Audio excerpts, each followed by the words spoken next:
Er gilt bis heute als Israels größter Spion. Ein Mann, dem zugeschrieben wird, eine Vielzahl entscheidender Informationen geliefert zu haben. Informationen, die unter anderem Israels Sieg im Sechstagekrieg von 1967 mit vorbereitet haben sollen. Sein Name war Eli Cohen.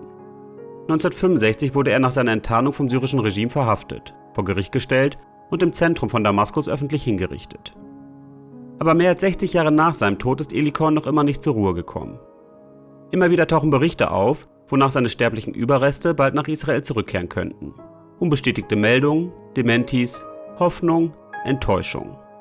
Seine Witwe Nadja Cohen spricht von einem inneren Sturm. Von Hoffnung, die sie nie aufgegeben hat. Und von einem Leben, das seit 1965 im Wartestand verharrt. Eli Cohen wurde am 18. Mai 1965 auf dem Marjeh-Platz, der auch als Märtyrerplatz bekannt ist, im Zentrum von Damaskus öffentlich gehängt. Sein Grab jedoch blieb geheim. Der Ort soll mehrfach verlegt worden sein, vermutlich absichtlich, um jede Rückführung zu verhindern. Und doch, 6 Jahrzehnte später scheint sich etwas zu bewegen. Neue Machtverhältnisse in Syrien bringen neue Bewegung in den Fall. Indirekte Gespräche zwischen Syrien und Israel sollen geführt worden sein. Dass diese Verhandlungen tatsächlich stattfinden, beweist ein anderer Vorgang. Im Mai 2025 gibt Israel bekannt, nun endlich im Besitz von rund 2500 syrischen Dokumenten, Fotos und persönlichen Gegenständen zu sein. Material aus den offiziellen syrischen Archiven über Eli Cohen. Jahrzehntelang waren diese der Weltöffentlichkeit verschlossen. Jetzt sind sie zugänglich. Laut israelischer Darstellung das Ergebnis einer verdeckten und komplexen Mossad-Operation in Zusammenarbeit mit einem verbündeten ausländischen Nachrichtendienst. Andere Berichte sprechen von einer freiwilligen Freigabe durch die neuen Machthaber in Damaskus, als Geste des guten Willens. Welche Erzählung stimmt, das bleibt unklar. Die Nachrichtenagentur Reuters beruft sich jedoch auf 3 Quellen, die die zweite Version stützen sollen. Gleichzeitig erlebt Eli Cohen in den vergangenen Jahren eine zweite Existenz. Nicht als Mensch, sondern als Figur. Als Symbol und als Mythos. Serien werden produziert, Filme gedreht, Bücher geschrieben. Bekannt ist vor allem die Netflix-Miniserie The Spy aus dem Jahr 2019. Sie erzählt die Geschichte eines Mannes, der angeblich bis in die höchsten Kreise der syrischen Macht aufstieg. Eines Superspions und eines israelischen Nationalhelden. Doch selbst seine Witwe sagt, Teile dieser Geschichte hätten wenig mit der Wahrheit zu tun. Andere seien schmerzhaft verzerrt. Wieder andere vielleicht bewusst romantisiert. Und damit stehen wir vor der eigentlichen Frage. Was ist dran an der Geschichte von Eli Cohen als Israels größter Spion? War er tatsächlich der bedeutendste Mossad-Agent aller Zeiten? Oder wurde aus einem realen Menschen im Laufe der Jahrzehnte eine nationale Legende geformt? Ein moderner Mythos. Seine Informationen waren zweifellos wertvoll. Aber waren sie tatsächlich kriegsentscheidend? War er ein genialer Einzelkämpfer oder nur Teil eines viel größeren Geheimdienstpuzzles? Wer war Eli Cohen wirklich?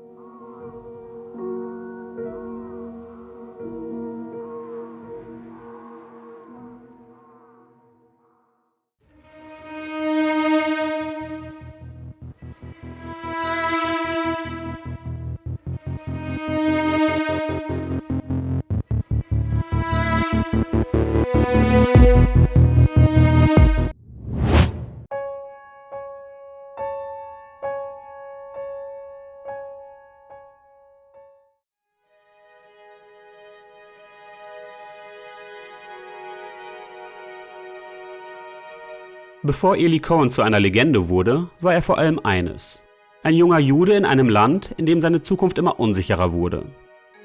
Eliyahu ben Shaul Cohen, wie sein vollständiger Name lautet, wird im Dezember 1924 im ägyptischen Alexandria geboren. Das genaue Datum variiert je nach Quelle.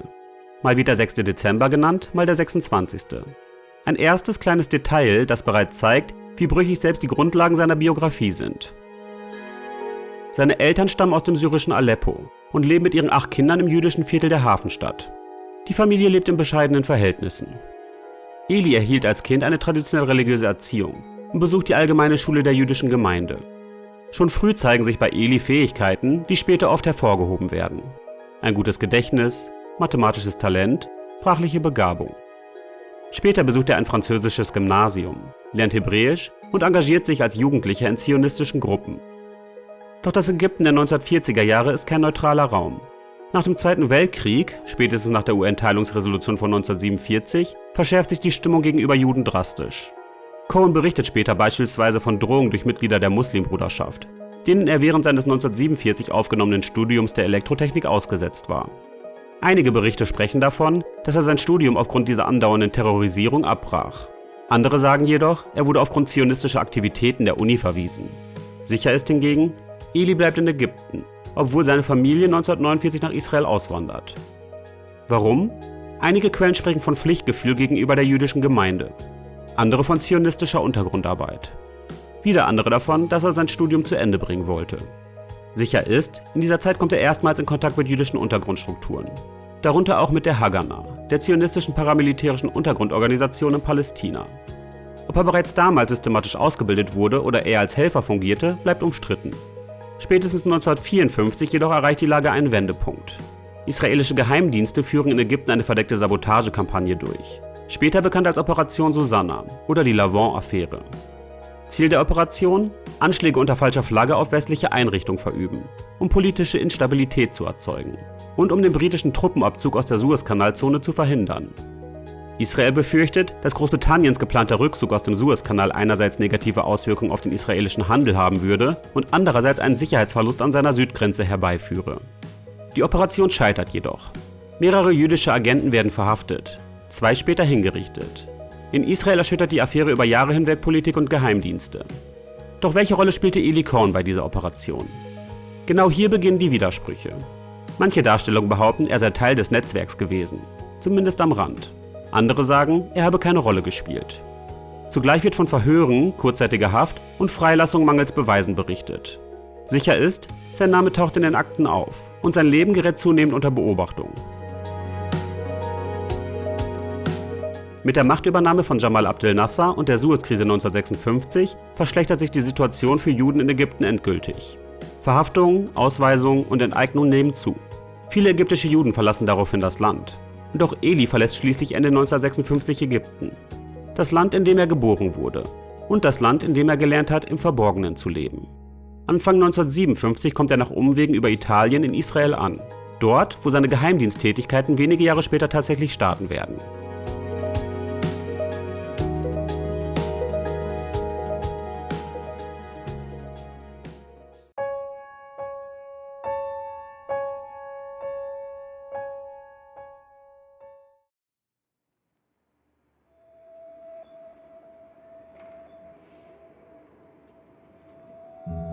Als Eli Cohen Anfang 1957 in Israel ankommt, ist er kein Held.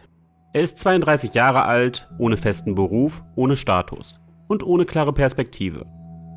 Der Mann, der später als einer der erfolgreichsten Spione des Landes gelten soll, beginnt sein Leben in Israel zunächst in der 2. Reihe. Er ist religiös, traditionell, geprägt von Alexandria. Und er ist überrascht von einem Staat, der zwar jüdisch ist, aber weitgehend säkular. Cohen findet zunächst Arbeit als Übersetzer beim Militärgeheimdienst. Er liest arabische Zeitungen, ordnet Meldungen, fasst Texte zusammen. Routinearbeit für den israelischen Sicherheitsapparat. Einige Quellen berichten, dass er sich in dieser Zeit um eine aktivere Rolle bemüht. Um Einsätze im Ausland, um operative Arbeit. Doch der Mossad lehnt ab. Freiwillige seien ungeeignet, heißt es. Zu motiviert, zu auffällig. Schließlich verliert er bereits nach wenigen Monaten seinen Job als Übersetzer. Warum genau, ist nicht bekannt.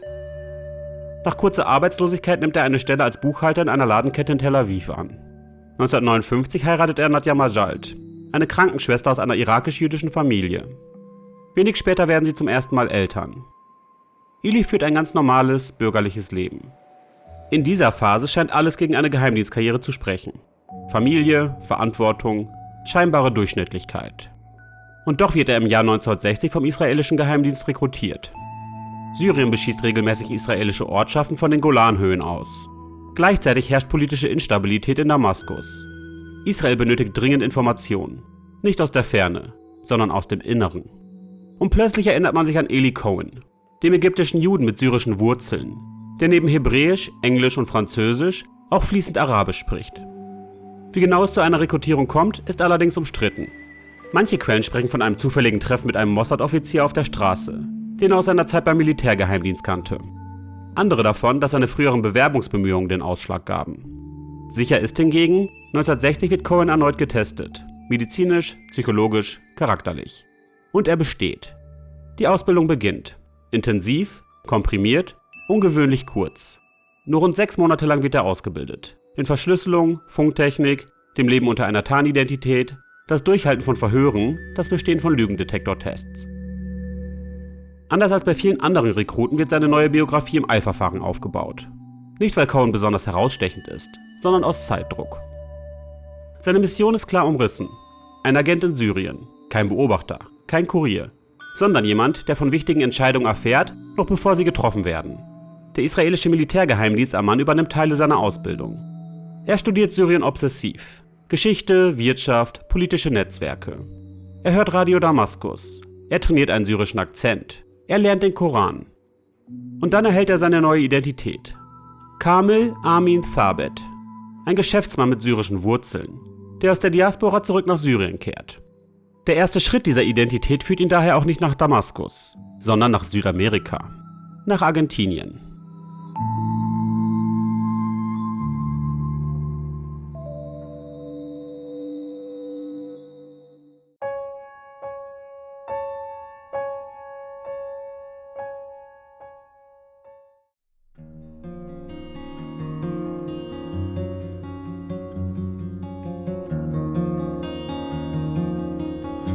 Wenn man verstehen will, wie Eli Cohen so weit kommen konnte, muss man dorthin gehen, wo sein Erfolg begann.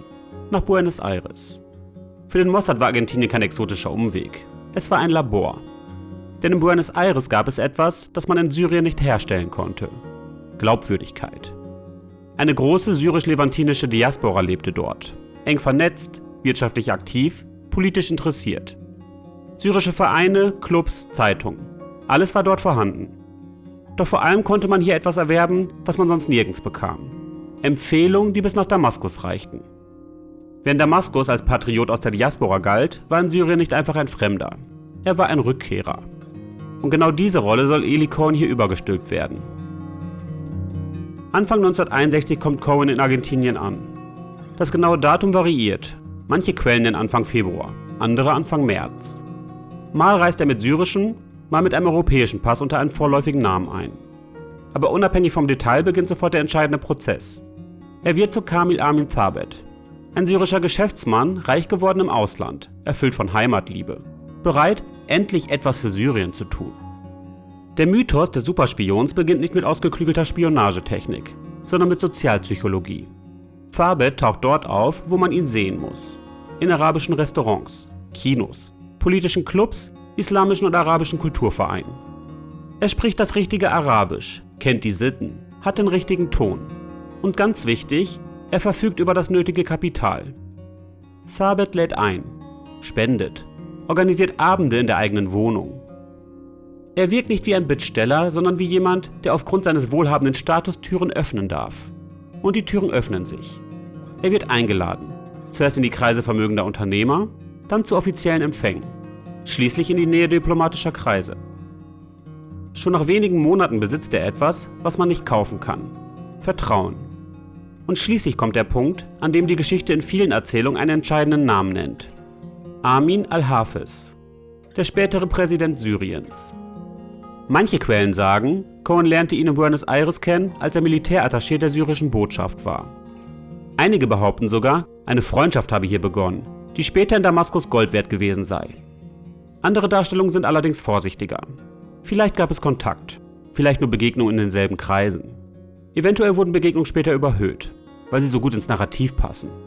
Der Spion, der schon in Argentinien den zukünftigen Präsidenten trifft. Was sich jedoch durch fast alle Versionen zieht, ist etwas weniger Glamouröses, aber operativ Entscheidendes. Thabet sammelt Empfehlungsschreiben. Nicht ein oder zwei, sondern mehrere. Schreiben von Menschen, die in Damaskus jemanden kennen. Von Leuten, die bereit sind, für ihn zu bürgen. Thabet ist einer von uns. Und diese Briefe sind sein Ticket. Gegen Ende 1961 ist schließlich der Moment gekommen. Thabet verkündet in seinem Freundeskreis, er wolle endlich nach Syrien zurückkehren. Wenig später bricht er tatsächlich auf. Über den genauen Weg gibt es erneut unterschiedliche Angaben. Einige Quellen sprechen von einer Reise über Europa, andere von einer Route über den Libanon oder Ägypten. Doch all diese Details treten in den Hintergrund. Denn das Ziel ist in greifbarer Nähe.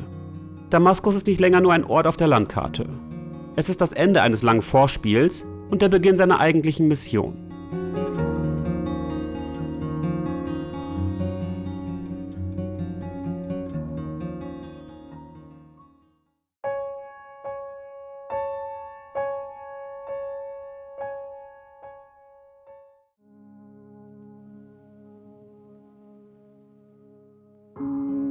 Anfang 1962, je nach Quelle im Januar oder Februar, betritt Kamil Amin Sabet zum ersten Mal Syrien.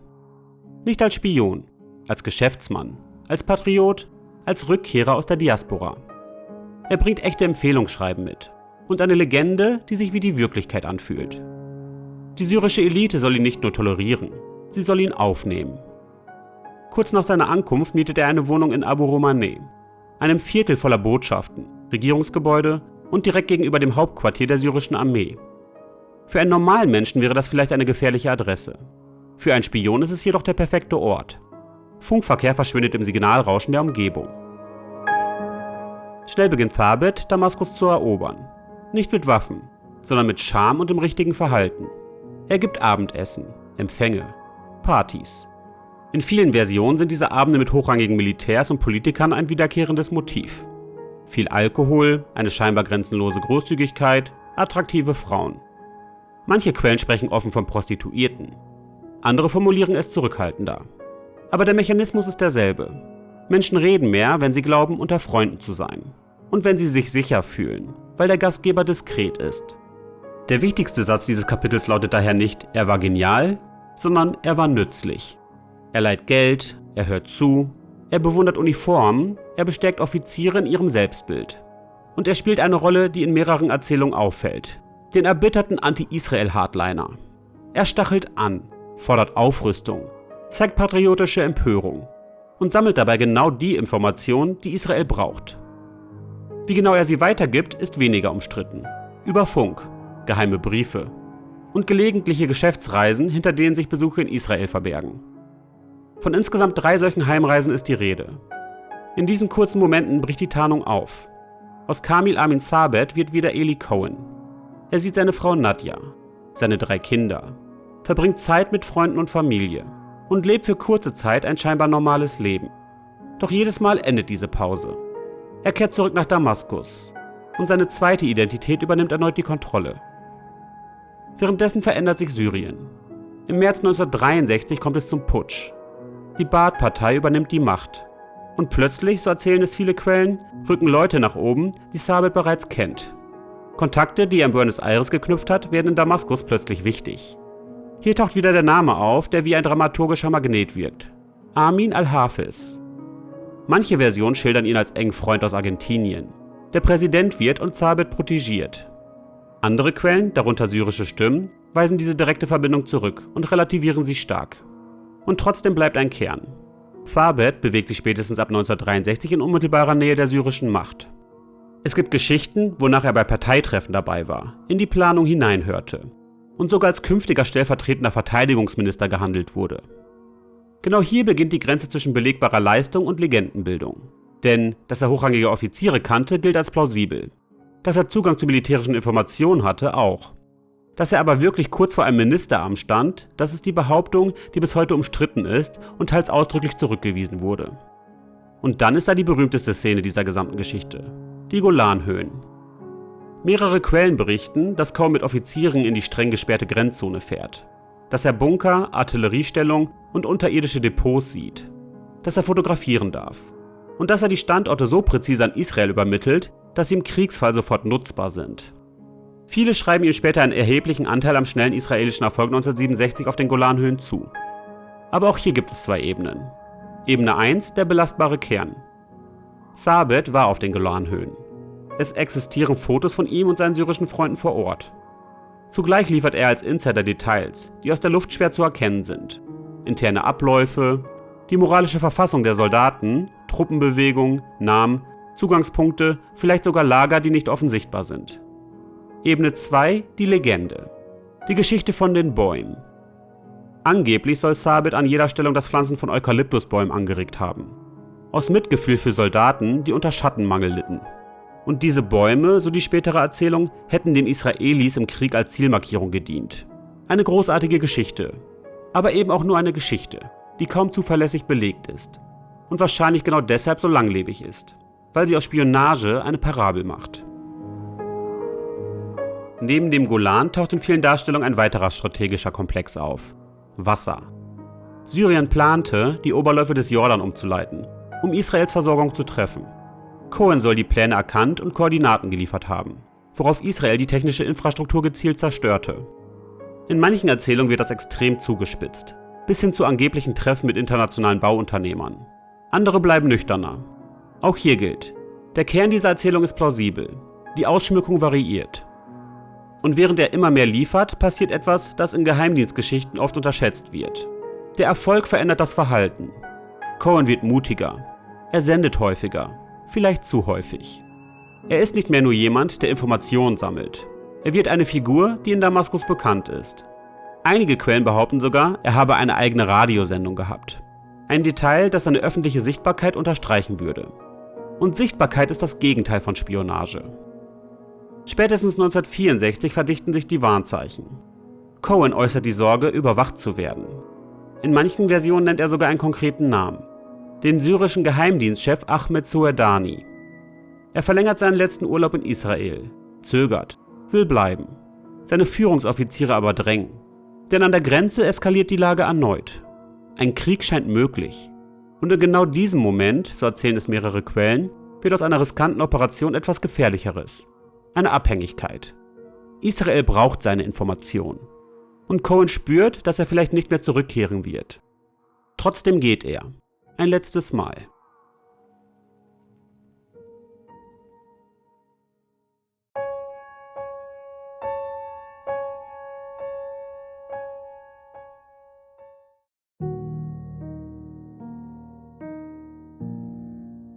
In Spionagegeschichten gibt es selten einen einzigen Fehler. Es gibt Muster. Und bei Eli Cohen beginnt das Ende nicht durch einen spontanen Akt, sondern durch Gewohnheit. 1964 sendet er häufiger. Manche Quellen sprechen von rund 100 Funksignalen über wenige Monate. Und immer wieder taucht derselbe Vorwurf auf. Zu oft, zu regelmäßig, zu nachlässig. Seine Führungsoffiziere sollen ihn gewarnt haben, nicht immer zur gleichen Tageszeit zu funken. Doch das Material, das er liefert, ist zu wertvoll. Und vielleicht, so sagen manche Darstellungen, ist das eigentliche Problem nicht seine Nachlässigkeit, sondern die Abhängigkeit der Zentrale von dem, was er schickt. Irgendwann im Januar 1965 wird aus dem Risiko eine Gewissheit.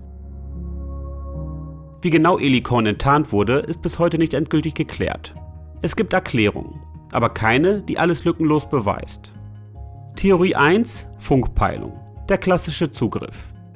Syrien erhält moderne sowjetische Funkortungstechnik, teils mit Beratern vor Ort. Es gibt Berichte über ein Funkverbot und einen Stromausfall. In einem Moment, in dem die Stadt aufgrund eines absichtlich herbeigeführten Stromausfalls still ist, sendet nur ein einziges Signal: seines. Binnen Minuten lässt sich die Quelle orten. Eine Einheit stürmt die Wohnung. Er wird mitten beim Morsen überrascht. Ein Spion auf frischer Tat ertappt. Theorie 2: Die indische Botschaft. Cohens Funkverkehr soll Übertragung der benachbarten indischen Botschaft gestört haben. Beschwerden, Nachforschung, dann der Verdacht: jemand sendet illegal in der Nähe. Und als der nächste Sendevorgang zufällig mit Stromausfall und Funkruhe zusammenfällt, wird aus dem Verdacht ein Treffer. Theorie 3: Verrat. Ein Maulwurf. In Syrien taucht ein Telegramm als Beweismittel für Cohens Spionagetätigkeit auf, obwohl Cohen angeblich nur verschlüsselte Funkzeichen sendet, die erst in Israel in Telegrammform gebracht werden. Wie kommt so etwas in syrische Hände? Einige vermuten einen Maulwurf im israelischen Geheimdienst. Theorie 4: Ein Medienfehler. Eine Nachricht aus Damaskus erscheint im israelischen Radio, Stimme Israels, früher als sie offiziell in Syrien bekannt gegeben wird. Für die syrische Führung wäre das der Moment, in dem klar wird, jemand sitzt mitten unter uns und er muss Zugang zu ranghohen Politikern haben. Theorie 5: Kollision mit einer Jagd auf CIA-Agenten. Syrische Dienste observieren Personen, die sie für CIA-Agenten halten. Und Cohen gerät durch Kontakte oder Nähe zu den Agenten in den Fokus.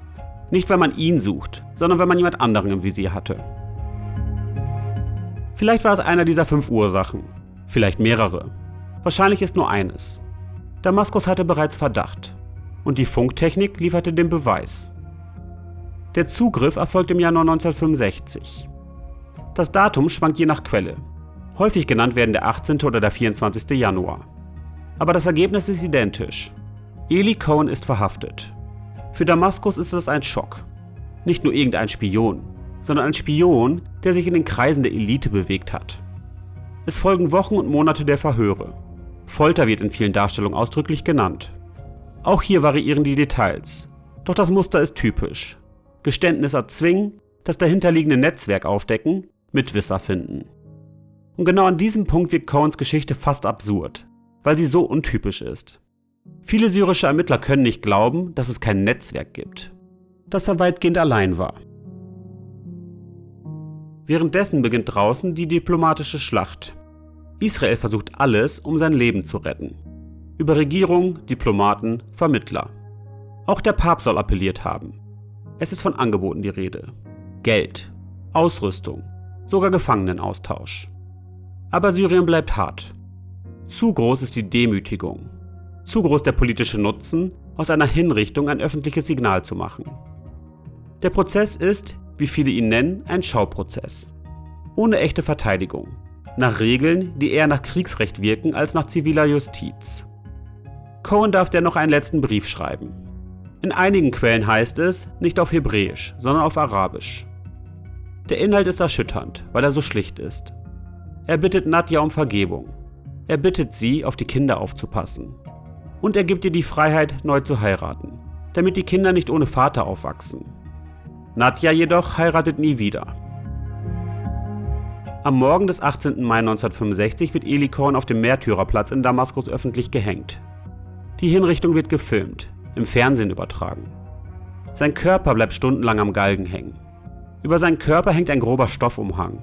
Ein Umhang mit arabischen Schriftzügen, deren genaue Formulierungen bis heute unterschiedlich überliefert sind, deren Zweck jedoch eindeutig war, ihn öffentlich als Feind zu markieren.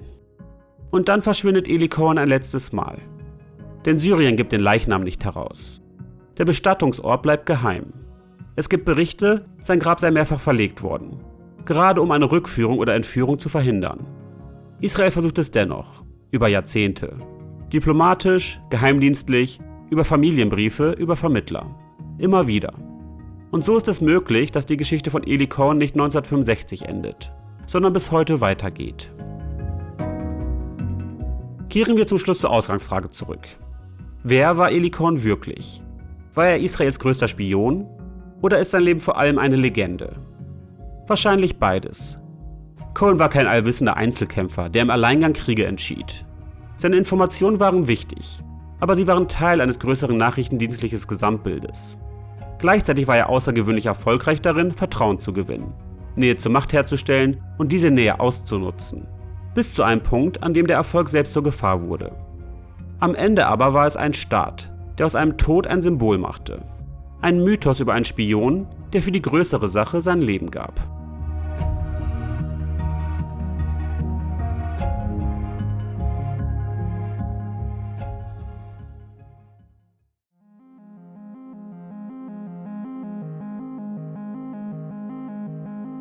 Damit sind wir am Ende der heutigen Geschichte angekommen. Was denkt ihr über Eli Cohen? War er Israels größter Spion? Oder wurde seine Geschichte über die Jahre zu einem übertriebenen Mythos verdichtet? Schreibt mir eure Gedanken dazu gerne in die Kommentare. Wenn euch das Video gefallen hat und ihr auch in Zukunft mehr Videos aus der politischen Zeitgeschichte sehen möchtet, lasst gerne ein Like da und abonniert den Kanal. So verpasst ihr auch keine weiteren Videos. Danke, dass ihr bis zum Schluss dabei geblieben seid und bis zum nächsten Mal.